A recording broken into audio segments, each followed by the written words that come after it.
So did Jesus really rise from the dead? How can we know? Well, there are a couple of things to consider. One of them is, where did his body go? Why was the tomb empty? We know the tomb was empty because the Jews made a big fuss about the disciples stealing the body. They would have only done this if the tomb was empty and they didn't know where his body was. If the Jews or the Romans had stolen the body, well, as soon as the disciples started preaching that Jesus was alive, they would have said, "Oh no, he isn't, here's his body. Here you go, here's your Jesus." But they didn't do that. They just told the disciples to stop telling people that Jesus was alive. But they didn't produce a body.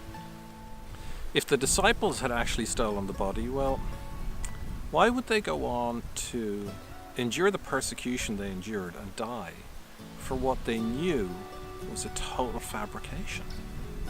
You know, people die for what they believe in all the time, and a lot of the time what they believe in is false. But these guys would have known it was a lie. And no one dies for what they know is a lie. So the idea that they stole the body just doesn't work. You need to come up with some other solution. Why was the tomb empty? Jesus rose from the dead. Another issue that we need to explain is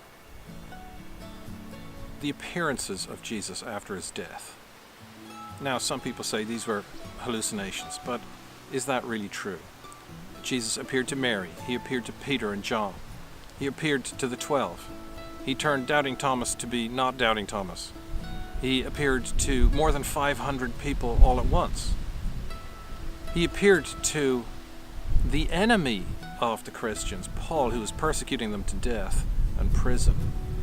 He appeared to him, and he certainly wasn't expecting to see a living Jesus.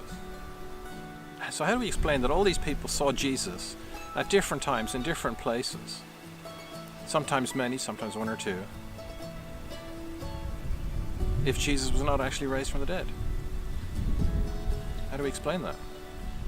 Another point that we need to examine is, what happened to the disciples? Where did their faith come from? Initially, when Jesus was arrested in the garden, they all ran away. Peter denied him 3 times. And after his crucifixion and his burial, all the disciples were locked up in an upper room. They kept the room locked because they were afraid.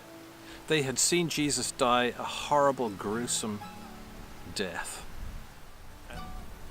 And later on, these same men stand before the Jewish leaders and condemn them for being guilty of Jesus' murder, that they've murdered the Messiah. They stand up with great boldness. What changed them?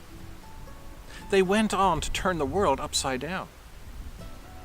They stood before ordinary people and before authorities and proclaimed that Jesus was alive, that Jesus died on the cross for people's sin and rebellion, and that he was raised from the dead and that he lives. What changed them? What made them so courageous from being so terrified beforehand? If Jesus had not come back from the dead, something had to change them radically. What about Paul? Paul was on his way to Damascus to persecute more Christians. He hated them.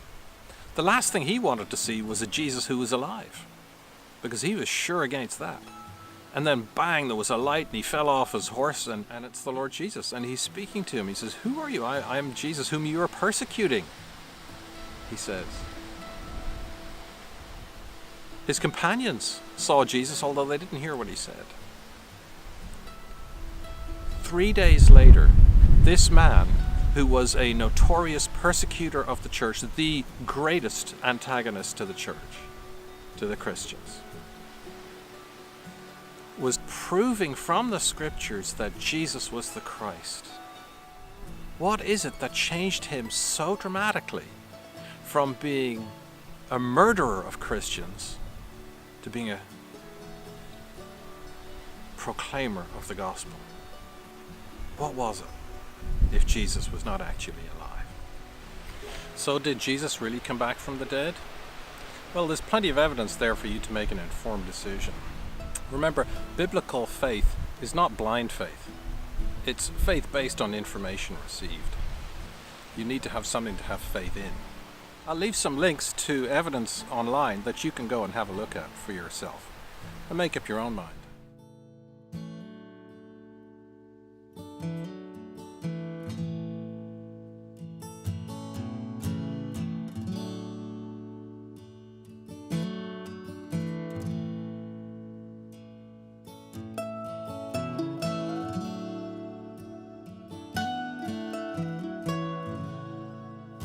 So what if Jesus came back from the dead?